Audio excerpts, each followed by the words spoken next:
Masa muda dia ni terlalu sibuk. Sibuk kerja, sibuk sukan, sibuk kawan. Tua baru cari agama. Bapa jadi gitu, Ustaz? Dan sedikit nasihat. Bismillahirrahmanirrahim. Tidak berlaku perkara umpama itu kecuali dia telah ditipu daya dengan kehidupan dunia. Dunia ini umpama fata morgana. Jadi bila kita melihat di sana umpama ada air, tapi bila kita pergi ke sana akhirnya ternyata air tidak ada. Lalu pergi ke sana, cari lagi, tidak berjumpa. Begitulah dunia. Dunia itu sesuatu yang kita ada, itu milik orang lain. Sesuatu yang kita kejar letih-letih, tapi itu akhirnya membinasakan kita. Dan dunia juga dikatakan bahawa sesuatu yang menyebabkan kita menjadi derita. Lalu kita contohkan begini. Kalau seorang itu bermimpi, di dalam mimpinya dia menjadi jutawan. Baru ni saya pergi ke Indonesia, saya jadi jutawan sekejap. Balik Malaysia tidak ada wang. Lalu dikatakan bahawa bila orang itu bermimpi, dalam mimpinya dia ada harta yang banyak. Namun bila dia terkejut daripada mimpi, dia kata, lah ini hanya mainan saja. Maka tidak ada manfaat pun dalam mimpi harta yang banyak. Dia tahu bahawa yang dia sedar inilah yang sebenarnya. Namun demikian, yang sebenar ini umpama mimpi. Dia tengah bermimpi belaka ni.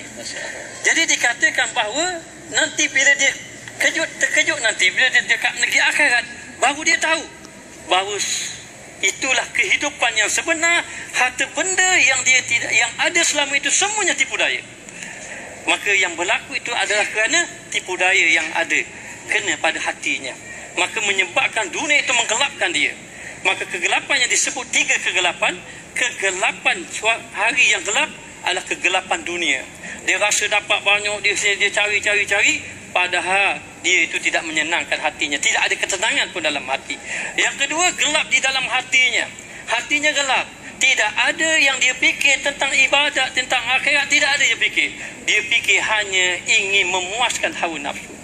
Dan yang ketiga adalah kegelapan imannya. Tidak ada ibadat.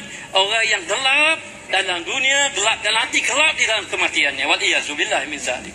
Maka berlaku adalah disebabkan tipu daya. Dan ingat, Nabi suka dan kasih orang muda yang perwatakan tua. Nabi tidak suka orang tua yang berperwatakan muda. Kerja-kerja naik motor ni bukan orang apa?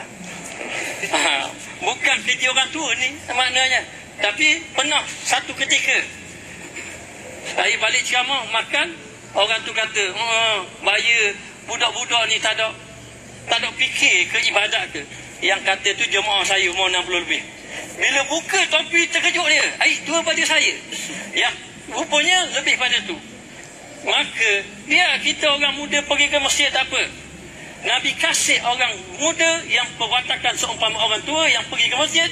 Nabi sekali-kali tidak kasih, tidak suka orang tua yang berperwatakan muda. Maknanya, maka kalau begitu, maka terkena dia tipu daya. Menangislah hari ini, jangan menangis di besok hari. Bersedihlah hari ini, jangan bersedih besok hari.